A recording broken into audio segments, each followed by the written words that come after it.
But that's not the case. Not only do I know my boyfriend knows, any random Tom, Dick, or Harry you pick out at the academy knows, even your beloved crown prince knows. Enough, Lovia roared impatiently. Stop spouting nonsense. I'll tear your mouth apart. I don't mind if you want to tear my mouth apart, but I won't accept that you're talking nonsense.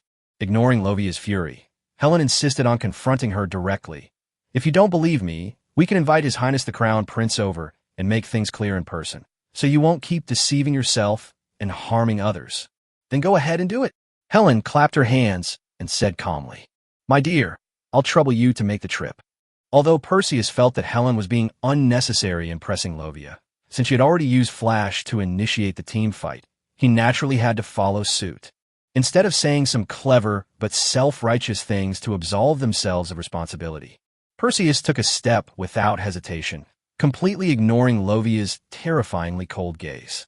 Just as they were about to step off the rooftop, someone finally lost their composure. Wait, don't go. Do you think His Highness the Crown Prince is someone you can just find whenever you want? Are you out of your mind? This matter concerns my girlfriend's innocence. What's wrong with risking my life for her? Perseus smiled calmly. Darling, Helen winked. I'll reward you properly tonight. Enough. I give up. I give up, okay. I was wrong. I shouldn't have bothered you. You two are lunatics. You two are a pair of lunatics who deserve to die. Lovia screamed hysterically, her face contorted and her voice shrill, making her look more like a madwoman. Helen did not smile and announce her victory. Instead, she walked up and tightly grasped Lovia's hand, her brows slightly furrowed. Cousin, I'm not saying this to argue with you. I'm genuinely worried about you and don't want you to continue like this. It's painful for you, and it's painful for me too. Me too, Perseus exclaimed, looking heartbroken. Helen, what kind of person do you think your cousin is? Lovia asked coldly. Slim waist, long legs, big breasts, noble, beautiful, and charming. Helene smiled and winked. Hee. If I were a man, I wouldn't care if you were my cousin or not. Despite the offensive language, Lovia did not get angry. She simply smiled silently. So, do you think I'm the kind of awful woman nobody wants? Of course not. So, why do you think he'll never fall in love with me? Lovia said coldly. From childhood to adulthood, I have always been the most outstanding girl among my peers. Those women who are either naive and ignorant or pretentious are not even worthy of my attention. But there's one exception. She's better than me in every way. Not necessarily, Helen scratched her head. Her breasts are clearly not as big as yours. Right, darling? Perseus looked blank, indicating that he knew nothing about it. It's this person who makes even the boy I like not bother to look at me. Lovia was still immersed in her emotions, gritting her teeth. For so many years, I've lived in her shadow. I've finally waited until today. She has nothing left, while I have everything. Let's see what she has to compare with me now. I refuse to believe it. I, Lovia Vantresy, the woman destined to win everything in this world, would lose to a lowly slave. Lovia pushed Helen away, passed by Perseus, and left the rooftop. As the footsteps faded into the distance, Helen shrugged. Crazy woman. Perseus was still savoring the rich fragrance left by Lovia as she tossed her head and slapped his face with her long, golden waves as she passed by. My face hurts a little. My ears started to hurt too. You forced me to use this move, Helen said softly. What's wrong, darling? Perseus smiled. She didn't do anything to you, did she? Helen looked him up and down. It's not that I'm afraid you'll lose a piece of flesh. It's that I'm afraid you'll have a nosebleed from having a wet dream at night and drown yourself. It's not that exaggerated. So you mean you have wet dreams and get nosebleeds, but not enough to drown yourself? Perseus shook his head. I think you're making a mountain out of a molehill.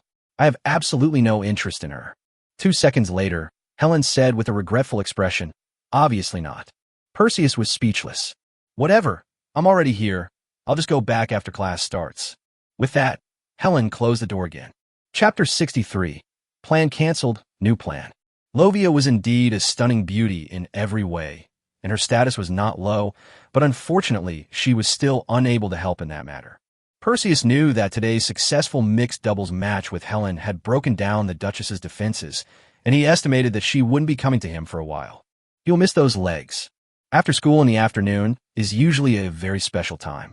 Perseus would usually shower Luna, who clung to him and was reluctant to part, with sweet words to coax her onto his carriage, before going to coax Helen, who was equally reluctant to leave. Actually, there's no need to coax the latter at all. It's just that they are a very sweet and inseparable couple. They have to be apart for a whole night. If there's no sense of ceremony, it would seem very strange to others and to each other, right? Anyway, that's how it's set up. Just follow it faithfully. Hugs, passionate kisses, and mushy love talk that even makes a scalp tingle are all essential. Then, he would take Ivisa out for dinner and back to the apartment. The time that followed was sometimes very fun and sometimes very boring. It all depended on Ivisa's mood at the time. When faced with this harassment, Ivisa sometimes had interesting and unique reactions. Sometimes she would ignore him, and sometimes she would even give him a little punishment. Her feelings remained a mystery, making this period as tense and exciting as opening a blind box, making it irresistible. Yes, what he means is that he can't stop harassing her, whether she's in a good mood or not. Every experience that followed was a pleasure for him. Occasionally, Perseus would feel that he was going further and further down the path of perversion, but only occasionally. It's like some people occasionally reflect on their actions, but never correct them. As for going home with Helen to do happy things, that's not a good thing that happens every day. Especially recently, Perseus decided to maintain his independence and self, and even when faced with Helen's blatant seduction, he would coldly refuse. But if you keep refusing, even the warmest heart will grow cold. Besides, he didn't really want to refuse. Today, he can indulge himself a little. But before that, Luna, are you in a hurry to go home? Why don't we take a walk around the capital? I know a few restaurants that serve really delicious meat dishes. Taking advantage of a moment when the two were alone, Perseus made an unprecedented invitation to Luna. His relationship with Luna was very delicate. Although they were very close, he never tried to disturb her life outside of class. This was mainly because she was afraid of her father. Since he had agreed to be friends with Luna for the time being, he should maintain a friendly distance. If you act recklessly and have a clear conscience, then you can't blame the other man's father for sharpening his knives. This time, however, he really wanted to know what Helen had told him, so he didn't care if his father-in-law beat him up again, as long as any unstable factors can be eliminated. Luna seemed pleasantly surprised by his invitation. A date? Yes, it's a date, Perseus smiled. Luna liked Perseus and Ruru very much, but after the initial surprise, she hesitated.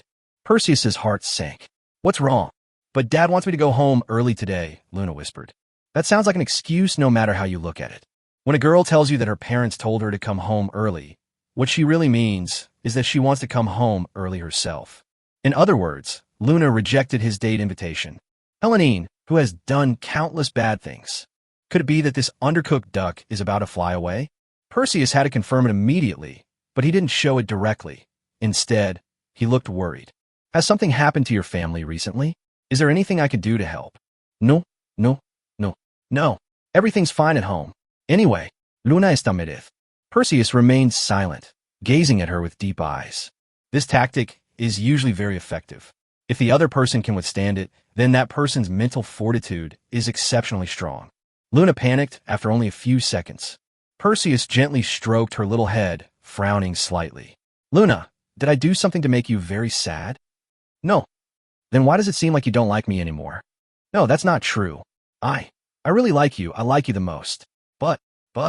But Sister Helen said you prefer reserve girls. You said the same thing at the ball, just like that princess and Ivisa. Luna's ears drooped, and she said with a pitiful expression, Did she say that to you? Yes. Did she say anything else? That's all I said. Is that really the case? Luna obviously wouldn't lie to him. According to her, what Helen had told her was nothing more than a harmless prank that posed no threat to him. But what if there's something truly deadly hidden within those seemingly harmless pranks? Something Luna just can't quite articulate. Therefore, the risks cannot be completely ruled out. Luna. Perseus knelt down, took her hand, and looked at her with a smile. What's wrong? Luna asked softly. It's true that I like girls who are a little reserved, but I don't like all reserved girls. If it's not the right person, I won't pay any attention to them. So, even if you're not like those aristocratic heiresses, I won't like you any less than I like others. On the contrary, I'll appreciate your innocent, lively, enthusiastic, and straightforward nature even more. Really? Luna asked, half believing. Of course it's true. Look, even Helen, who's telling you all this, isn't reserved at all when she's with me. She kisses me whenever she wants and hugs me whenever she wants. So, it's more important to express yourself honestly than to deliberately follow the rules. Luna smiled. Then come home with me. Perseus felt that there was a lack of dialogue between the two, as if they had skipped many steps and arrived at the answer directly. You want to take me home? Is that what you really think? Perseus smiled. Yes. You haven't been to my house in ages. And last time you came, I didn't treat you well at all. My dad even. Luna gently stroked his cheek and said with great regret. But wouldn't this be too hasty? Did you mention to your father beforehand that I would be visiting today? Perseus asked earnestly. No, that cannot. Luna asked, her big eyes brimming with tears. Perseus was struck dumb. Of course, it wasn't because of Luna's pitiful appearance, but because of the things he had said before. If someone has already expressed themselves honestly, and you keep whining and dragging your feet, it will inevitably dampen their enthusiasm. How can we expect them to be more proactive in the future if this is the case? Of course, Perseus said with a broad smile. That's great. Luna hugged him tightly. She was incredibly enthusiastic. But I need to make arrangements for Ivaisa and Helen first. Can you wait for me a moment? Let me go with you. Luna hugged him tightly and wouldn't let go, her voice soft and sweet. There's really no way around it. Ivaisa and Helen were both waiting for him in the academy's courtyard. Perseus's act of pushing Luna aside indicated that he could not go home with Helen. Ivaisa didn't care. She had money and could afford to eat, dress, and live comfortably on her own. Helen looked as if the sky had fallen. Darling, how could you do this? You clearly made an agreement with them a long time ago. Helen looked pitiful and was almost in tears. Before Perseus could speak, Luna couldn't stand it anymore. Sister Helene, why don't you come to my house to play too? Okay. Helen's smile instantly brightened. She snapped her fingers to summon the maid who was waiting nearby, whispered a few words to her, and the maid bowed and left alone. I'm leaving now, Ivaisa said to Perseus. Sister Ivaisa, Luna invited again warmly. Why don't you come with us too? Ivaisa remained silent and looked at Perseus. Since they're being so enthusiastic, let's not disappoint them, Perseus said. Ivaisa didn't speak, but she also didn't turn and leave. Then, Helen embraced Perseus warmly and gave Luna a passionate kiss that made her blush. As expected, Sister Helen is not reserved at all. Luna felt like she had been tricked. She needs to work harder too. Chapter 60